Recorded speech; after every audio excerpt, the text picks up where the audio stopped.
Welcome to the very first episode of the Prompt Critical Plate. Today, we're going to be making a grilled cheese. Nice, simple, easy, first episode ever. Come on with me. The very first thing you do is go ahead and start preheating your well-seasoned cast iron skillet. Next thing you do, make sure that your bread is buttered real nicely. You got to butter the whole thing generously because this is where you're going to get that golden brown look to it. It is going to be gorgeous. The next thing we want to do here at the Prompt Critical Kitchen is to get some cheese. You want to slice this nice and thin. Choosing Colby Jack because it's a really good cheese. It's a good combination of a couple different cheeses and it melts really well. And it tastes good. American cheese because it melts fantastically and it'll keep it all nice and beautifully together.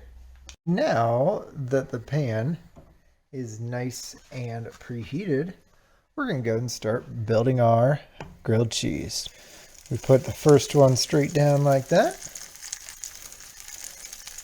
Now we're going to put the cheese on it. Nice full layer. I like to start with the Colby Jack because this one takes a little longer to melt than the American cheese will.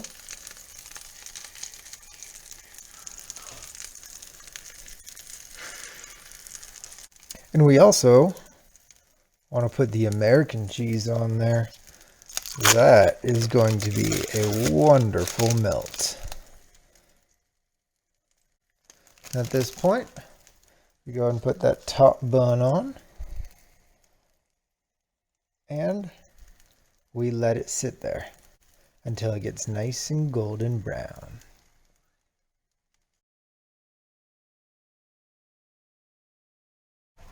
You want to make sure you're not flipping it or even touching it at this point. If your burner is a little too strong and you haven't melted your cheese yet, since you're using cast iron, you can go ahead and turn off that burner and allow the residual heat to continue cooking and melting your cheese.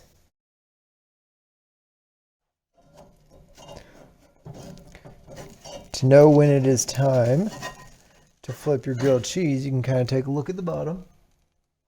And then when it's time, be very careful. Flip it very quickly. Boom, just like that.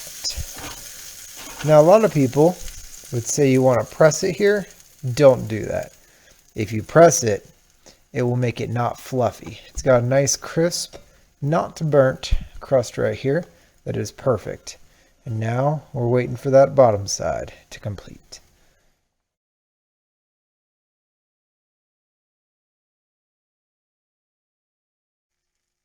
And there you have it. The grilled cheese is complete. We go ahead and pull it off and cut it on up. Watch as this beautiful grilled cheese comes to life. You want to use a nice sharp knife. Look at that. Yum. There you have it. The perfect grilled cheese sandwich. That is the perfect grilled cheese. But Prompt Critical Plate, episode number 1. Don't worry, they'll get better.